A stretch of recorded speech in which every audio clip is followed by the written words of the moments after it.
5 दिवसांपूर्वी मराठा आरक्षणासाठी जालन्याच्या अंतरवाली सराटीतून निघालेली पायी दिंडी आता पुण्यामध्ये धडकली आणि अवघं पुणे भगवमय झालं। कशी झाली ही एंट्री पाहूया पुढारी न्यूजचा हा खास रिपोर्ट। मराठ्यांचं वादळ, पुण्यात वाढलं बळ।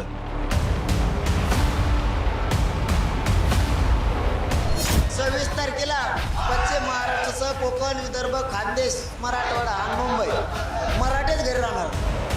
पुढारी न्यूजला जरांगे पाटलांनी दिलेली ही प्रतिक्रिया आणि ही दृश्य। एवढ्यातच अख्ख्या महाराष्ट्रभर सध्या कोणत्या आरक्षणाचं वादळ आलंय हे सांगायला नको।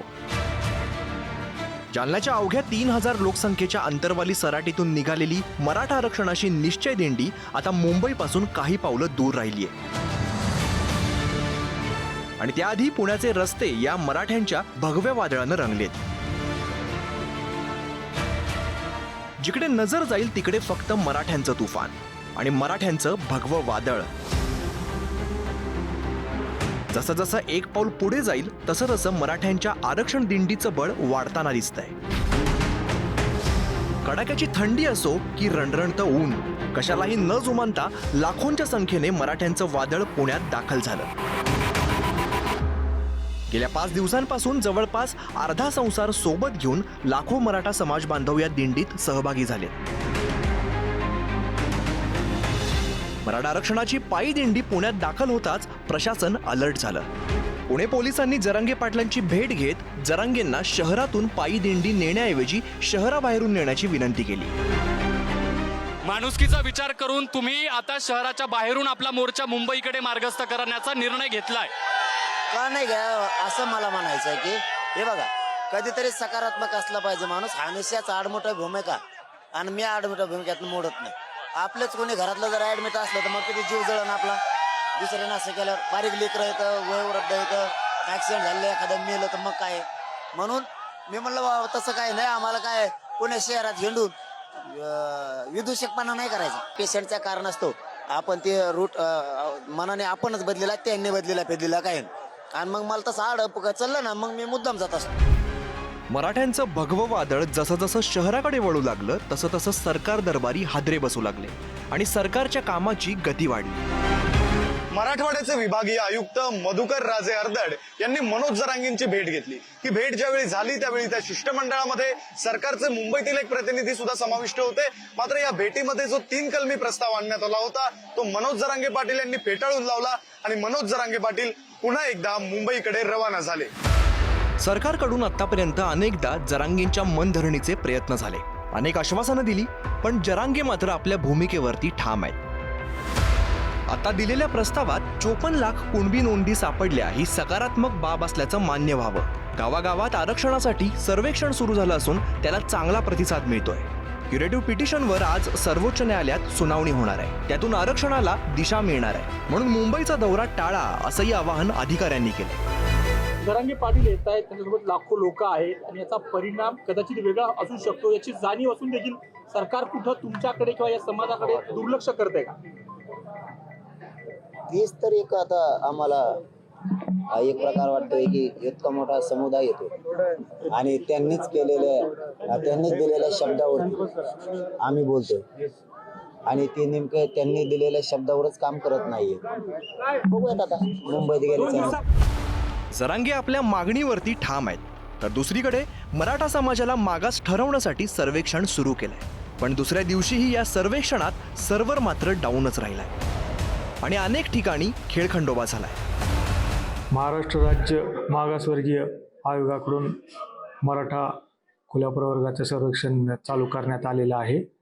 यामध्ये महानगरपालिका क्षेत्राकरता 752 प्रगणक, 84 पर्यवेक्षक, अधिकारी, कर्मचारी असे नेमणूक करण्यात आलेली आहे। विचार जर केला आपण तर एका दिवसामध्ये 15 ते 20 घरं होतील। मग ते जर काउंटिंग जर केलं तर आपण निश्चितच याला काळ हा भरपूर लागणार आहे आणि वरतून तर तारीख 31 जानेवारी दिलेली, तो होणं त्या कालावधीत ते पूर्ण होणं हे तर माझ्या मते तरी शक्य वाटत नाही। दिलंय काम त्या पद्धतीनं चालू ठेवणं हे काम आहे। एकीकडे मुंबईवर मराठ्यांच्या आरक्षणाचं भगवं वादळ घोंगावतंय, तर दुसरीकडे आता जरांगेंच्या पायी दिंडीसमोर कोर्टाची पायरी उभी ठाकली आहे। याचं कारण म्हणजे गुणरत्न सदावर्तेंनी दाखल केलेली याचिका। गुणरत्न सदावर्तेंनी पायी दिंडी थांबवण्याची याचिका हायकोर्टात केली. मुंबईमध्ये येऊन मराठा आरक्षणासाठी हे संपूर्णपणे आंदोलन उपोषण या ठिकाणी करणार असल्याचं मनोज जरांगे यांनी सांगितलेलं असताना आज कोर्टामध्ये देखील याच याचिकाच्या विरोधात जी सुनावणी आहे ती पार पडली. मनोज जरांगे यांच्या आंदोलनाच्या विरोधात ही याचिका आहे ती करण्यात आलेली होती. सदावर्ते यांच्याकडून ही याचिका करण्यात आल्याच्या नंतर कोर्टाने देखील या ठिकाणी आदेश आहेत ते देण्यात आलेले आहेत. हे जे आंदोलनकर्ते मुंबईत येत आहेत ही सर्वस्वी जबाबदारी असेल ती राज्य सरकारची असेल. राज्य सरकारने या ठिकाणी मध्ये शांतता प्रस्थापित करून हे आंदोलन पार पडण्याची जबाबदारी सरकारची असल्याचं या ठिकाणी उच्च न्यायालयाने निर्देश आहेत ते दिलेले आहेत. एक लक्षात घ्या, हे कायद्याचं राज्य आहे.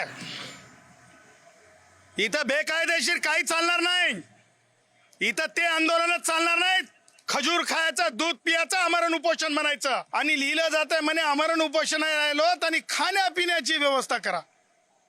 वा रे वा पठ्ठे, खायचं प्यायचं आणि आमरण उपोषण सांगायचं हे खोटारडेपणा आज त्यांच्याच जरंगे आणि त्यांच्या समर्थकांच्या अर्जावरून उघडा पडला. राज्य सरकारने सांगितलं की आतापर्यंत कोणताही अर्ज आलेला नाही त्यांचा परवानगीचा, परंतु त्यांनी बेकायदेशीरपणे आम्ही सांगितल्याप्रमाणे राज्य सरकारला सांगावंच लागलं, कारण आमची भूमिका जेवढी कडक होती.